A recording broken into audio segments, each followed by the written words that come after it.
Joshua 22. Then Joshua called the Reubenites, the Gadites, and the half-tribe of Manasseh, and said to them, You have kept all that Moses the servant of Yahweh commanded you, and have listened to my voice in all that I commanded you. You have not left your brothers these many days to this day, but have performed the duty of the commandment of Yahweh your God. Now Yahweh your God has given rest to your brothers, as he spoke to them. Therefore now return, and go to your tents, to the land of your possession, which Moses the servant of Yahweh gave you beyond the Jordan. Only take diligent heed to do the commandment and the law which Moses the servant of Yahweh commanded you, to love Yahweh your God, to walk in all his ways, to keep his commandments, to hold fast to him, and to serve him with all your heart and with all your soul. So Joshua blessed them, and sent them away, and they went to their tents. Now to the one half-tribe of Manasseh Moses had given inheritance in Bashan, but Joshua gave to the other half among their brothers beyond the Jordan westward. Moreover, when Joshua sent them away to their tents, he blessed them, and spoke to them, saying, Return with much wealth to your tents, with very much livestock, with silver, with gold, with bronze, with iron, and with very much clothing. Divide the plunder of your enemies with your brothers. The children of Reuben and the children of Gad and the half-tribe of Manasseh returned, and departed from the children of Israel out of Shiloh, which is in the land of Canaan, to go to the land of Gilead, to the land of their possession, which they owned, according to the commandment of Yahweh by Moses. When they came to the region near the Jordan, that is in the land of Canaan, the children of Reuben and the children of Gad and the half-tribe of Manasseh built an altar there by the Jordan, a great altar to look at. The children of Israel heard this. Behold, the children of Reuben and the children of Gad and the half-tribe of Manasseh have built an altar along the border of the land of Canaan, in the region around the Jordan, on the side that belongs to the children of Israel. When the children of Israel heard of it, the whole congregation of the children of Israel gathered themselves together at Shiloh, to go up against them to war. The children of Israel sent to the children of Reuben and to the children of Gad and to the half-tribe of Manasseh into the land of Gilead, Phinehas the son of Eleazar the priest. With him were 10 princes, 1 prince of a father's house for each of the tribes of Israel, and they were each head of their father's houses among the thousands of Israel.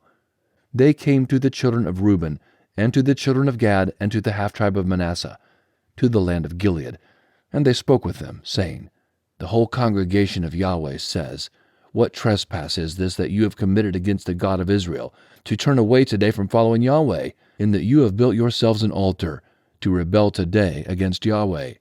Is the iniquity of Peor too little for us, from which we have not cleansed ourselves to this day, although there came a plague on the congregation of Yahweh, that you must turn away today from following Yahweh?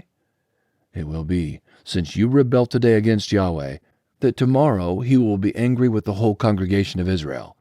However, if the land of your possession is unclean, then pass over to the land of the possession of Yahweh, in which Yahweh's tabernacle dwells, and take possession among us. But don't rebel against Yahweh, nor rebel against us, in building an altar other than Yahweh our God's altar. Didn't Achan the son of Zerah commit a trespass in the devoted thing, and wrath fell on all the congregation of Israel? That man didn't perish alone in his iniquity. Then the children of Reuben and the children of Gad and the half-tribe of Manasseh answered, and spoke to the heads of the thousands of Israel. The mighty one, God, Yahweh, the mighty one, God, Yahweh, he knows. And Israel shall know, if it was in rebellion or if in trespass against Yahweh, don't save us today, that we have built us an altar to turn away from following Yahweh, or if to offer burnt offering or meal offering, or if to offer sacrifices of peace offerings, let Yahweh himself require it. If we have not out of concern done this, and for a reason, saying, In time to come, your children might speak to our children, saying, What have you to do with Yahweh the God of Israel?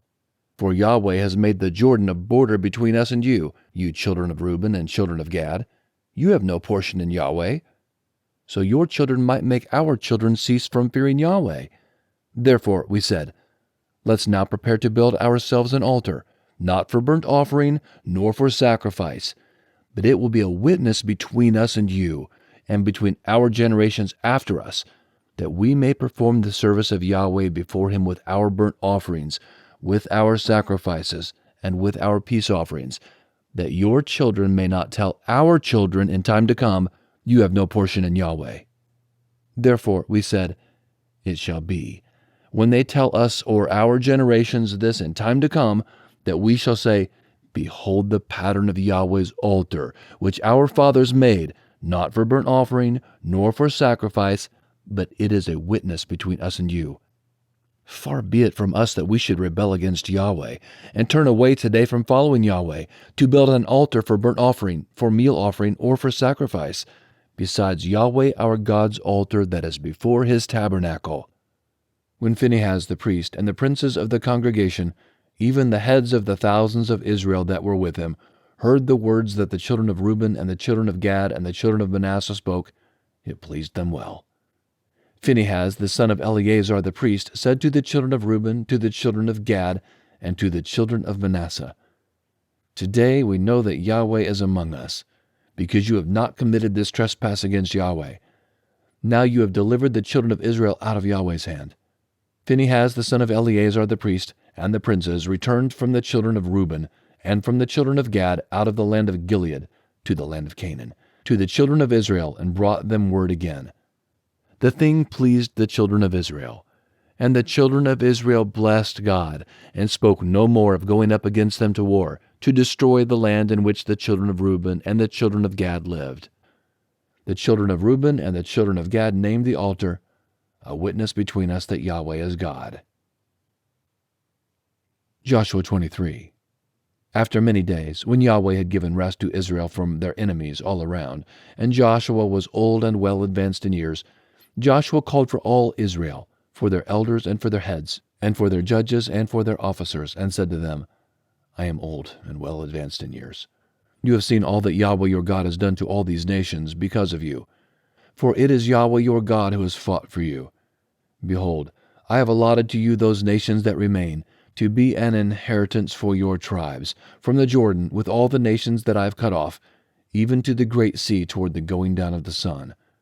Yahweh your God will thrust them out from before you, and drive them from out of your sight. You shall possess their land, as Yahweh your God spoke to you. Therefore be very courageous to keep and to do all that is written in the book of the law of Moses, that you not turn away from it to the right hand or to the left, that you not come among these nations, these that remain among you, neither make mention of the name of their gods, nor cause to swear by them, neither serve them, nor bow down yourselves to them, but hold fast to Yahweh your God, as you have done to this day. For Yahweh has driven great and strong nations out from before you.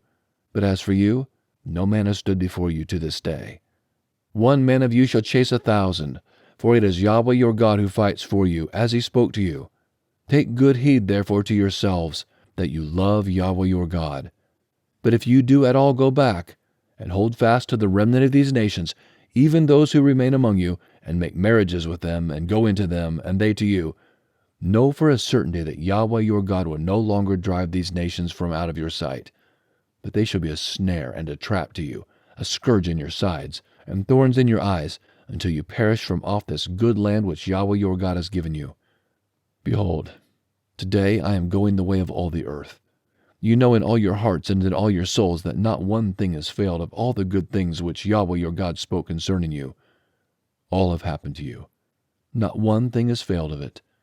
It shall happen that as all the good things have come on you of which Yahweh your God spoke to you, so Yahweh will bring on you all the evil things, until he has destroyed you from off this good land which Yahweh your God has given you, when you disobey the covenant of Yahweh your God, which he commanded you, and go to serve other gods, and bow down yourselves to them.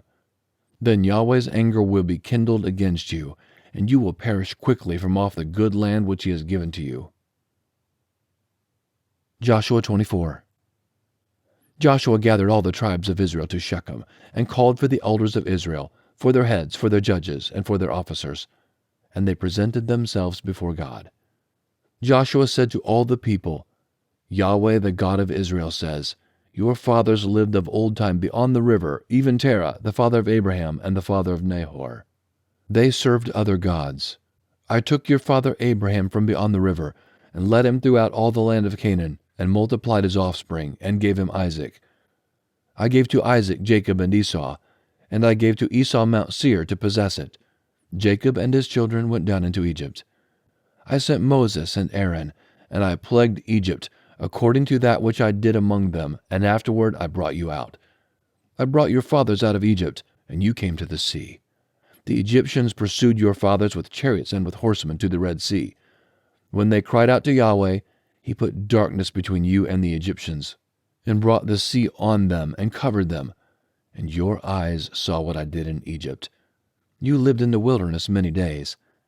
I brought you into the land of the Amorites that lived beyond the Jordan. They fought with you, and I gave them into your hand. You possessed their land, and I destroyed them from before you. Then Balak the son of Zippor, king of Moab, arose and fought against Israel. He sent and called Balaam the son of Beor to curse you. But I would not listen to Balaam. Therefore he blessed you still. So I delivered you out of his hand. You went over the Jordan and came to Jericho. The men of Jericho fought against you, the Amorite, the Perizzite, the Canaanite, the Hittite, the Girgashite, the Hivite, and the Jebusite. And I delivered them into your hand. I sent the hornet before you, which drove them out from before you, even the 2 kings of the Amorites, not with your sword, nor with your bow. I gave you a land on which you had not labored, and cities which you didn't build, and you live in them. You eat of vineyards and olive groves which you didn't plant. Now therefore fear Yahweh, and serve him in sincerity and in truth. Put away the gods which your fathers served beyond the river in Egypt, and serve Yahweh. If it seems evil to you to serve Yahweh, choose today whom you will serve, whether the gods which your fathers served that were beyond the river, or the gods of the Amorites in whose land you dwell. But as for me and my house, we will serve Yahweh. The people answered, Far be it from us that we should forsake Yahweh to serve other gods. For it is Yahweh our God who brought us and our fathers up out of the land of Egypt, from the house of bondage, and who did those great signs in our sight, and preserved us in all the way in which we went, and among all the peoples through the middle of whom we passed. Yahweh drove out from before us all the peoples, even the Amorites who lived in the land. Therefore we also will serve Yahweh, for he is our God. Joshua said to the people, You can't serve Yahweh, for he is a holy God. He is a jealous God. He will not forgive your disobedience nor your sins. If you forsake Yahweh and serve foreign gods, then he will turn and do you evil and consume you after he has done you good. The people said to Joshua, No, but we will serve Yahweh. Joshua said to the people, You are witnesses against yourselves that you have chosen Yahweh yourselves to serve him. They said, We are witnesses. Now therefore put away the foreign gods which are among you, and incline your heart to Yahweh, the God of Israel. The people said to Joshua, We will serve Yahweh our God, and we will listen to his voice. So Joshua made a covenant with the people that day, and made for them a statute and an ordinance in Shechem. Joshua wrote these words in the book of the law of God, and he took a great stone and set it up there under the oak that was by the sanctuary of Yahweh. Joshua said to all the people, Behold, this stone shall be a witness against us, for it has heard all Yahweh's words which he spoke to us. It shall be therefore a witness against you, lest you deny your God. So Joshua sent the people away, each to his own inheritance. After these things, Joshua the son of Nun, the servant of Yahweh, died, being 110 years old. They buried him in the border of his inheritance in Timnath-Serah, which is in the hill country of Ephraim on the north of the mountain of Gaash. Israel served Yahweh all the days of Joshua, and all the days of the elders who outlived Joshua and had known all the work of Yahweh that he had worked for Israel. They buried the bones of Joseph, which the children of Israel brought up out of Egypt in Shechem, in the parcel of ground which Jacob bought from the sons of Hamor, the father of Shechem, for 100 pieces of silver. They became the inheritance of the children of Joseph. Eleazar the son of Aaron died. They buried him in the hill of Phinehas his son, which was given him in the hill country of Ephraim. That concludes the book of Joshua. Was today's reading a blessing to you? If so, please hit the like button. Thanks, and have a great day.